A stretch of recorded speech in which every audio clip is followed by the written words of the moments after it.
जय हिंद दोस्तों, स्वागत है आप सभी का स्वामी विवेकानंद स्टडी क्लासेज भाटपारानी के यूट्यूब चैनल एसबीएन एजुकेशन में। दोस्तों, इसके पिछले क्लास में हम 12 अप्रैल और 13 अप्रैल के महत्वपूर्ण करंट अफेयर्स के प्रश्नों के बारे में चर्चा कर चुके हैं।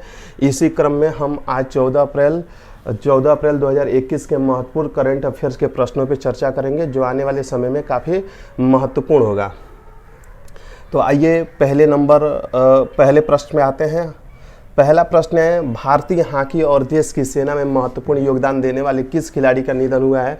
तो आप सभी को ये मालूम होना चाहिए कि हाल ही में भारतीय हॉकी टीम और देश की सेना में महत्वपूर्ण योगदान देने वाले किस खिलाड़ी का निधन हुआ है। तो ऑप्शन देखिए, ऑप्शन से ही क्लियर किया जा सकता है।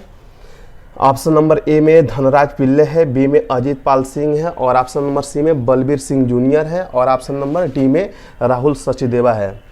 दोस्तों, इस क्वेश्चन का सही जवाब है बलबीर सिंह जूनियर। ठीक है, यानी कल की बात है, यानी 13 अप्रैल की बात है। जब 13 अप्रैल की बात है तभी 14 अप्रैल के दिन हम इसको करंट क्वेश्चन के रूप में शामिल किए हुए हैं। यानी आप सभी लोग जानते होंगे बलबीर सिंह जूनियर का ही 13 अप्रैल 2021 के दिन 88 वर्ष की उम्र में, कितने वर्ष की उम्र में, 88 वर्ष की उम्र में निधन हो गया।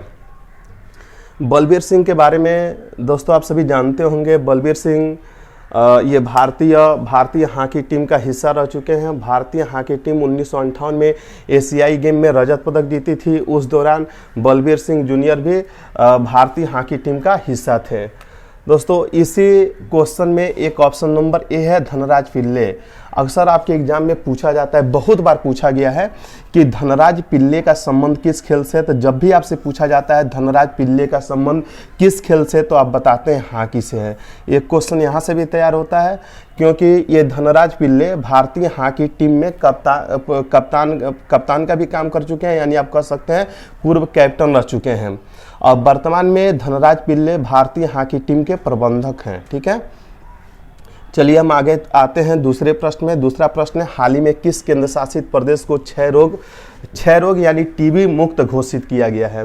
दोस्तों, ये बहुत ही अच्छा प्रश्न है, क्योंकि यह प्रश्न केंद्र शासित प्रदेश से है, और केंद्र शासित प्रदेश काफ़ी महत्वपूर्ण होते हैं, और वहाँ से कोई भी क्वेश्चन किसी भी एग्जाम में पूछा जा सकता है।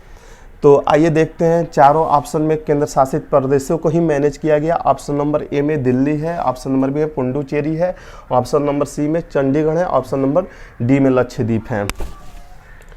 विद्यार्थी आप ध्यान दीजिए, यहाँ पे दिल्ली, यानी दिल्ली इसका सही जवाब नहीं है, पुडुचेरी भी इसका सही जवाब नहीं है, चंडीगढ़ भी इसका सही जवाब नहीं है, इसका जवाब लक्षद्वीप है।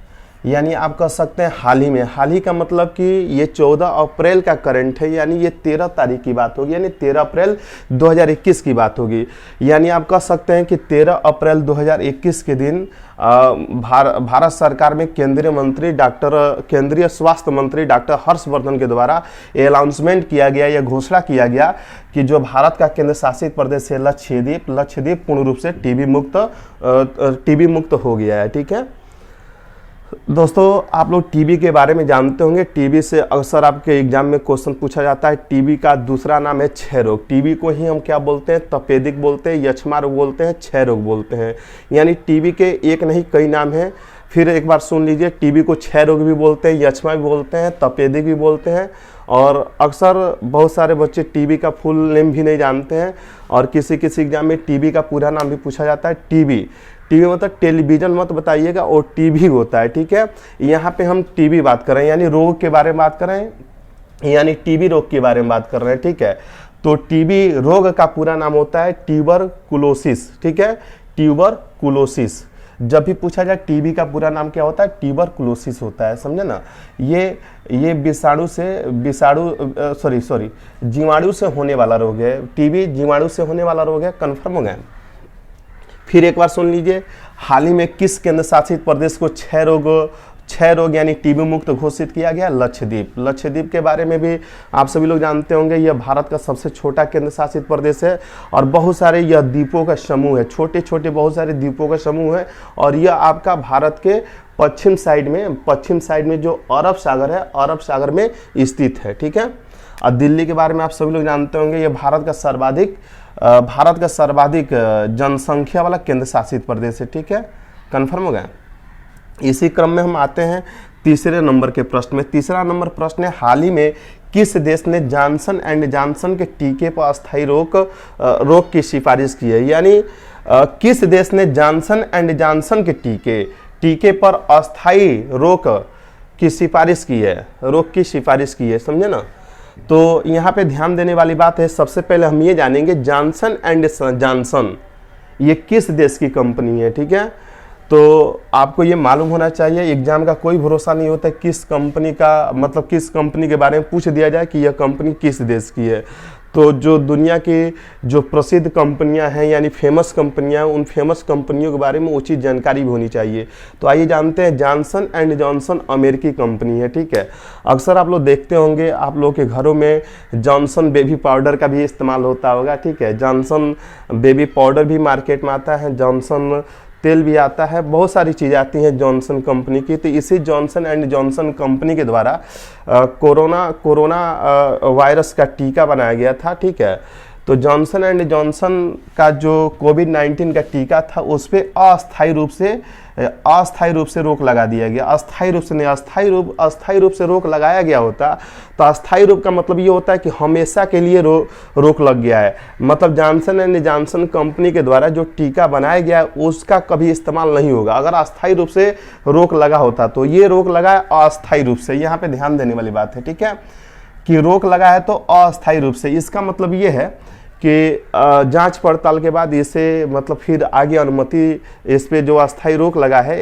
इस पे अस्थायी रोक हटा लिया जाएगा, यानी इससे आगे इसके वितरित और ये टीका लगाने के लिए अनुमति दे दी जाएगी।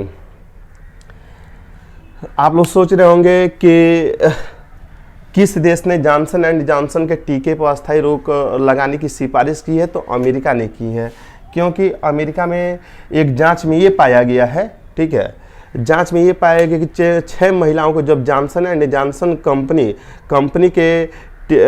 का जब टीका लगा है तो उनके रक्त में थक्के बन गए थे। ठीक है, तो इसको देखते हुए अमेरिका ने जॉनसन एंड जॉनसन कंपनी के टीके पे अस्थायी रूप से रोक लगा दिया है। ठीक है, इसी क्रम में हम आते हैं चौथे नंबर के प्रश्न में। चौथा नंबर प्रश्न काफ़ी महत्वपूर्ण है, ध्यान दीजिएगा। यहाँ से ये जो भी ऑप्शन में जो भी विकल्प मैनेज किए गए हैं, इन विकल्पों से भी बहुत सारे प्रश्न पूछे जाते हैं एग्जामों में। तो आइए देखते हैं, कह रहा है कि किस संगठन ने सरकारी प्रतिभूति अधिग्रहण कार्यक्रम यानी कोष्ट में GSAP बोलेंगे शुरू किया है। फिर सुन लीजिए, किस संगठन ने सरकारी प्रतिभूति अधिग्रहण कार्यक्रम शुरू किया है? तो सरकारी प्रतिभूति अधिग्रहण कार्यक्रम का मतलब ये होता है कि प्रतिभूति मतलब शेयरों के अधिग्रहण, यानी शेयरों के अधिग्रहण कार्यक्रम की शुरुआत सरकारी बैंकों के द्वारा यानी सरकार के द्वारा किया गया है। ठीक है, इसमें सरकारी प्रतिभूति अधिग्रहण कार्यक्रम के माध्यम से सरकारी बैंकों द्वारा शेयरों का अधिग्रहण किया जाएगा। ठीक है, तो सरकारी प्रतिभूति अधिग्रहण कार्यक्रम की शुरुआत किसके द्वारा की गई है? हमारे देश का जो केंद्रीय बैंक है, यानी जिसे हम बैंकों का बैंक बोलते हैं, RBI, उसके द्वारा किया गया है। सभी लोग कंफर्म हो गए? वैसे तो RBI से भी आप लोगों को बेसिक जानकारी होनी चाहिए। RBI से छोटे मोटे प्रश्न आपके एग्जामों में पूछे जाते हैं। तो सबसे पहली चीज़ आपके एग्जाम में ये पूछा जाता है कि हमारे देश का केंद्रीय बैंक कौन है। तो जब भी आपसे पूछा जाता है हमारे देश का केंद्रीय बैंक कौन है, तो आपके द्वारा बताना चाहिए हमारे देश का केंद्रीय बैंक RBI है। ठीक है, RBI का पूरा नाम क्या है? तो रिजर्व बैंक ऑफ इंडिया। इसका मुख्यालय कहाँ है? तो इसका मुख्यालय आपका मुंबई में है। मुंबई आपका महाराष्ट्र की राजधानी है, यानी महाराष्ट्र की राजधानी में मुंबई में है। कंफर्म हो गए? RBI से एक क्वेश्चन और भी बनता है कि RBI की स्थापना कब हुई? आप सब लोग जानते होंगे कि RBI की स्थापना या RBI की शुरुआत कब से हुई या RBI ने काम करना कब से शुरू किया? तीनों क्वेश्चन का एक ही जवाब है कि RBI ने 1 अप्रैल 1935 से काम करना शुरू किया। ऐसे तो काम करना शुरू नहीं किया होगा, पहले सबसे पहले तो RBI अधिनियम आया होगा। ठीक है, तो RBI आप सब लोग जानते होंगे रिजर्व बैंक ऑफ इंडिया अधिनियम 1934 में आया था। ठीक है, और 1935 में यानी 1 अप्रैल 1935 से RBI ने काम करना शुरू कर दिया। ठीक है, तो फिर एक बार सुन लीजिए, जब भी आपसे पूछा जाता है कि रिजर्व बैंक ऑफ इंडिया की स्थापना कब हुई या रिजर्व बैंक ऑफ इंडिया कब से काम करना शुरू किया, तो आपका जवाब होना चाहिए 1 अप्रैल 1935 से। ठीक है, तो इस क्वेश्चन यानी चौथे नंबर प्रश्न का आंसर मिल चुका है आरबीआई। ठीक है, इसके अलावा कुछ और भी जानकारी हो जाए इसके लिए हम ऑप्शन नंबर बी पे चर्चा कर रहे हैं। नाबार्ड आप सुने होंगे, नाबार्ड का पूरा नाम अक्सर पूछ देता है कि नाबार्ड का पूरा नाम क्या होता है और या नाबार्ड का मुख्यालय कहाँ है। तो जब भी किसी एग्जाम में नाबार्ड का पूरा नाम पूछा जाए हिंदी में, तो आप लोग क्या बताएंगे, राष्ट्रीय कृषि एवं ग्रामीण विकास बैंक। नाबार्ड का पूरा नाम होता है राष्ट्रीय सुन लीजिए ध्यान से, नाबार्ड का पूरा नाम होता है राष्ट्रीय कृषि एवं ग्रामीण विकास बैंक, राष्ट्रीय कृषि एवं ग्रामीण विकास बैंक। ठीक है, और इसका मुख्यालय कहाँ है, मुंबई में। और जानते होंगे सभी लोग हमारे देश का जो नाबार्ड है, नाबार्ड स्पेशली भारत में कृषि क्षेत्र और ग्रामीण क्षेत्र का सबसे बड़ा बैंक है। यह यानी नाबार्ड भारत में कृषि क्षेत्र और ग्रामीण क्षेत्र के विकास के लिए लंबे अवधि के लिए ऋण देता है। ऋण मतलब ये कर्ज देता है। ठीक है, आप सभी लोग जानते होंगे, अगर किसी एग्जाम में ये पूछ दिया जाए नाबार्ड की स्थापना कब हुई थी, नाबार्ड की स्थापना 12 जुलाई 1982 को हुई थी। कब हुई थी दोस्तों, 12 जुलाई 1982 को हुई थी नाबार्ड की स्थापना। ठीक है, इसी क्रम में सेबी को देख लीजिए। सेबी के बारे में आप सभी लोग जानते होंगे, सेबी का भी आपके एग्जाम में पूरा नाम पूछा जाता है। जब भी सेबी का पूरा नाम पूछा जाए तो आप क्या बताएंगे, सेबी का पूरा नाम security and exchange board of India, या ऐसे बोल सकते हैं भारतीय प्रतिभूति विनियम बोर्ड, भारतीय प्रतिभूति एवं विनियम बोर्ड, भारतीय प्रतिभूति एवं विनियम बोर्ड इसका पूरा नाम है। ठीक है, और इसका भी मुख्यालय कहाँ है, इसका भी मुख्यालय मुंबई है। सब लोग कन्फर्म है, और सभी लोग जानते होंगे इसकी स्थापना कब हुई थी, इसकी स्थापना 12 अप्रैल 1988 में हुई थी। सेबी की स्थापना 12 अप्रैल 1988 को हुई थी। समझ में आ गया। और एसबीआई के बारे में आप सभी लोग जानते होंगे, एसबीआई हमारे देश का सबसे बड़ा क्या है, सबसे बड़ा राष्ट्रीय बैंक है, और ये इससे भारत में सबसे ज़्यादा कस्टमर जुड़े हुए हैं। एसबीआई से भारत में सबसे ज़्यादा कस्टमर जुड़े हुए हैं। ठीक है, तो और एक और क्वेश्चन यहाँ से आप चाहें तो तैयार कर सकते हैं एसबीआई से। एसबीआई का पूरा नाम स्टेट बैंक ऑफ इंडिया है। और एसबीआई का राष्ट्रीयकरण कब हुआ, तो सबसे पहली चीज़ राष्ट्रीयकरण जानने से पहले ये जानिए, स्टेट बैंक ऑफ इंडिया का पुराना नाम क्या था। तो स्टेट बैंक ऑफ इंडिया का पुराना नाम इंपीरियल बैंक ऑफ इंडिया था। और आप सभी लोग जानते होंगे इंपीरियल बैंक ऑफ इंडिया का राष्ट्रीयकरण 1 जनवरी 1955 को हुआ था। ठीक है, यानी कंफर्म हो गया, स्टेट बैंक ऑफ इंडिया का पुराना नाम इंपीरियल बैंक ऑफ इंडिया है, और इंपीरियल बैंक ऑफ इंडिया का राष्ट्रीयकरण 1 जनवरी 1955 को हुआ था, और 1 जनवरी 1955 को इसका राष्ट्रीयकरण हुआ था। इसी दौरान इंपीरियल बैंक का नाम बदल के स्टेट बैंक ऑफ इंडिया कर दिया गया। ठीक है, समझ में आ गया। तो फिर एक बार ध्यान से सुन लीजिए, जब भी आपसे पूछा जाए स्टेट बैंक ऑफ इंडिया का पुराना नाम क्या है, तो स्टेट बैंक ऑफ इंडिया का पुराना नाम इंपीरियल बैंक ऑफ इंडिया है। और आप सब लोग जानते होंगे इंपीरियल बैंक ऑफ इंडिया का राष्ट्रीयकरण कब किया गया, 1 जनवरी 1955 को किया गया। इसी दौरान इंपीरियल बैंक ऑफ इंडिया का नाम चेंज करके स्टेट बैंक ऑफ इंडिया कर दिया गया। ठीक है, अब थोड़ा सा आगे जान लेते हैं। यह देश का सबसे बड़ा सार्वजनिक बैंक है, यानी SBI state bank of India देश का सबसे बड़ा सार्वजनिक बैंक है। सार्वजनिक का मतलब ये होता है जिस बैंक से सबसे ज़्यादा कस्टमर जुड़े होते हैं उस बैंक को सबसे बड़ा सार्वजनिक बैंक बोल सकते हैं। ठीक है, इसकी शाखा भी भारत में सबसे ज़्यादा है। ठीक है, आते हैं 5 नंबर के क्वेश्चन पे। 5वां नंबर प्रश्न है, भारत ने किस देश को 100 करोड़ रुपए की गश्ती को अंग्रेजी में पेट्रोलिंग बोलते हैं, पेट्रोलिंग पोत यानी गश्ती पोत PS जारोस्टर उपहार में दिया है। तो ये तो बहुत इजी प्रश्न है, और आप सभी को दिमाग लगाना पड़ेगा। दिमाग लगाएंगे तो इसको कभी नहीं भी पढ़े होंगे तो इसका सही मार्किंग कर सकते हैं। ठीक है, आपके सामने ऑप्शन है। ऑप्शन नंबर ए में चीन है, जापान है, नेपाल है, सेशेल्स। ठीक है, तो अब आप लोग आंसर तो सोच ही लिए होंगे कि इसका सही जवाब क्या है। फिर एक बार प्रश्न को पढ़ देते हैं, और ऑप्शन आपके सामने है, भारत ने किस देश को 100 करोड़ रुपए का गश्ती पोत और उस गश्ती पोत का नाम क्या है, PS जारोस्टर उपहार में दिया है। तो ऑप्शन नंबर ए चीन। तो थोड़ा सा ध्यान दीजिए, चीन टेक्नोलॉजी में दुनिया में सबसे आगे है। तो ये बताइए भारत कभी चीन को गश्ती पोत यानी गश्ती जहाज या गश्ती नाव दे सकता है, वो भी 100 करोड़ का नहीं दे सकता है, चीन लेगा भी नहीं, क्योंकि चीन की टेक्नोलॉजी बहुत ज़्यादा आगे और चीन के पास ऐसे ही पोतों की कमी नहीं है, ठीक है। तो ये तो ऐसे ही कैंसिल हो जाता है। हम बोले हैं शुरू में थोड़ा सा आप लोग दिमाग लगाएंगे तो इस क्वेश्चन का सही जवाब आपको मिल जाएगा, ठीक है। जो दूसरा ऑप्शन है जापान भी टेक्नोलॉजी में बहुत आगे है और जापान को भी हम 100 करोड़ रुपए का गश्ती यानी पेट्रोलिंग पोत यानी पेट्रोलिंग जहाज हम नहीं दे सकते, वो लेगा भी नहीं, ठीक है, क्योंकि इसकी टेक्नोलॉजी बहुत आगे है, ठीक है।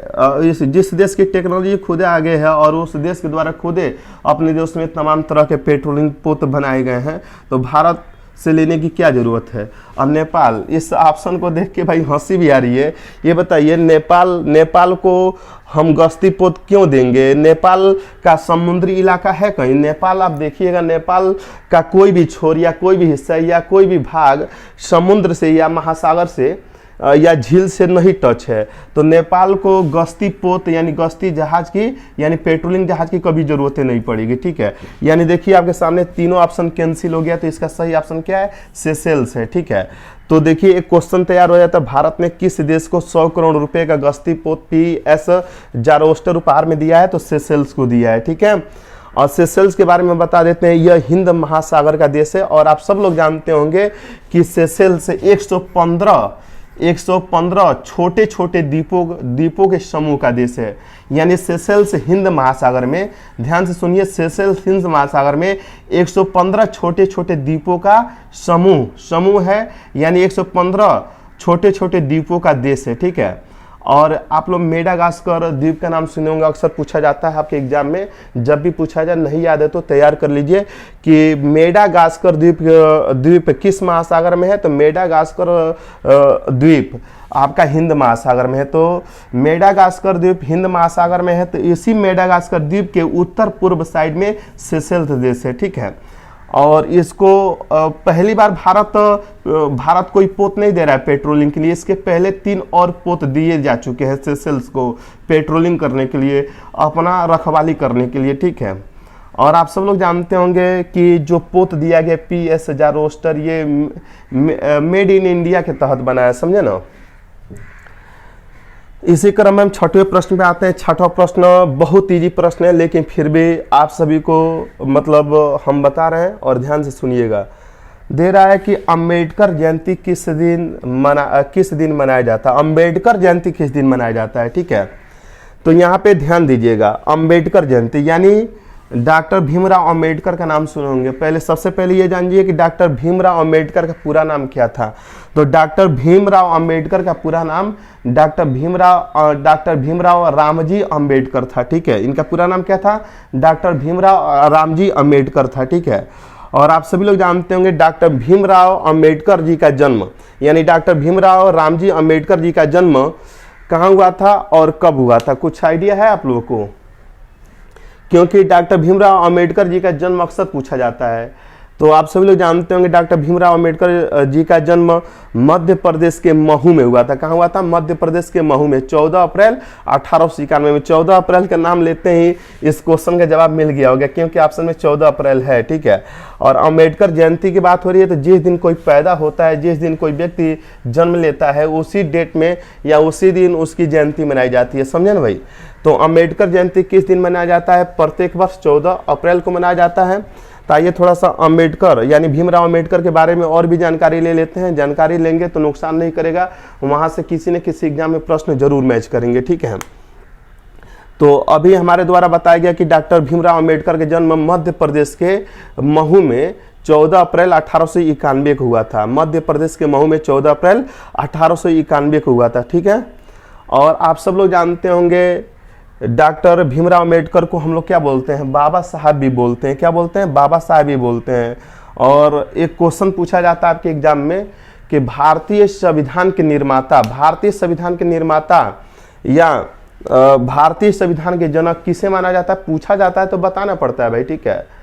तो भारतीय संविधान का निर्माता या भारतीय संविधान का जनक डॉक्टर भीमराव अंबेडकर को ही माना जाता है। और आप सब लोग जानते होंगे, सभी लोग पॉलिटी यानी संविधान पढ़े होंगे और सबको मालूम होगा कि हमारे देश का संविधान किसने लिखा था। हमारे देश का संविधान बाबा राव अंबेडकर यानी डॉक्टर भीमराव अंबेडकर के द्वारा ही लिखा गया था, ठीक है। और आप सभी लोग जानते होंगे जब हमारे देश का संविधान लिखा गया था तो तमाम संविधान सभाएं बनाई गई थी।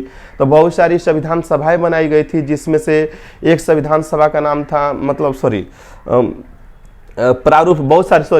बहुत सारी समितियां बनाई गई थी, जिसमें एक समिति का नाम क्या था, प्रारूप समिति, ठीक है। फिर एक बार सुन लीजिए, जब हमारे देश का संविधान लिखा जा रहा था तो उस दौरान बहुत सारी समितियां बनाई गई थी, जिसमें से सबसे महत्वपूर्ण समिति प्रारूप समिति थी।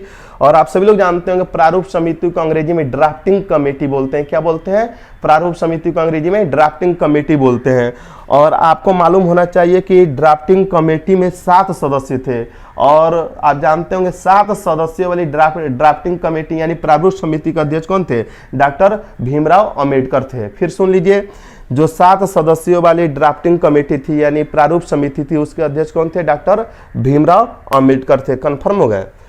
और आप सभी लोग जानते होंगे कि 14 अप्रैल को सरकारी अवकाश यानी पूरे देश में सरकारी अवकाश यानी ऑफिशियल छुट्टी नहीं होती थी, लेकिन 2015 से प्रत्येक वर्ष 14 अप्रैल को अब सरकारी छुट्टी यानी आधिकारिक तौर पे इसको घोषित कर दिया गया है। और प्रत्येक वर्ष 14 अप्रैल को अब सारे सरकारी विभाग बंद रहते हैं, ठीक है। अब आते हैं 7 नंबर के प्रश्न में। 7 नंबर का प्रश्न भी काफ़ी महत्वपूर्ण है, यहाँ से क्वेश्चन आता भी है एग्जामों में। कौन व्यक्ति हाल ही में राष्ट्रीय डोपिंग रोधी एजेंसी जिसे हम नाडा बोलते हैं, एक चीज़ यहाँ से तैयार कर लीजिएगा, अक्सर नाडा का फुल नेम पूछा जाए तो आप लोग नाडा का पूरा नाम राष्ट्रीय डोपिंग रोधी एजेंसी बताइएगा, ठीक है। तो और राष्ट्रीय डोपिंग रोधी एजेंसी यानी नाडा के महानिदेशक कौन बने हैं, आप सभी को मालूम होना चाहिए। तो राष्ट्रीय डोपिंग एजेंसी नाडा के महानिदेशक आपके बने हैं सिद्धार्थ लोंगजाम बने हैं। इसके पहले नवीन अग्रवाल थे, ठीक है। आप लोग ये भी सोच रहे होंगे राष्ट्रीय डोपिंग रोधी एजेंसी का काम क्या होता है, तो आप सब लोग जानते होंगे हमारे देश में यानी भारत में, ठीक है, राष्ट्रीय स्तर के जितने भी खिलाड़ी होते हैं तो खेल में हिस्सेदारी लेने से पहले यानी खेल में भाग लेने से पहले उन सभी का डोप टेस्ट होता है। और डोप टेस्ट करने का उत्तरदायी संस्था कौन सी है या उत्तरदायी एजेंसी कौन सी है? राष्ट्रीय डोपिंग रोधी एजेंसी है। यही हमारे देश में राष्ट्रीय स्तर के खिलाड़ियों का डोपिंग टेस्ट करती है, समझे ना। और ये बहुत ही महत्वपूर्ण एजेंसी है। और इसके महानिदेशक कौन बने हैं? इसके महानिदेशक सिद्धार्थ लोंगजाम बने हैं, ठीक है। इसके पहले कौन थे? नवीन अग्रवाल थे, ठीक है। दोस्तों इसी क्रम में हम कल के दिन आज 15 अप्रैल यानी 15 अप्रैल 2021 के महत्वपूर्ण प्रश्नों को लेकर आएंगे। और आप कंटिन्यू हमारे साथ बने रहिए। हम प्रत्येक दिन आपको केवल एग्जाम से रिलेटेड यानी महत्वपूर्ण करंट अफेयर्सों के प्रश्नों का हम सीरीज देते रहेंगे, ठीक है। और आपको इसका नोट्स बनाना है, ठीक है। और नोट्स बनाइएगा और कॉपी में इसे सही से मैनेज करते रहिएगा। तो फिर आज के लिए इतना ही। जय हिंद।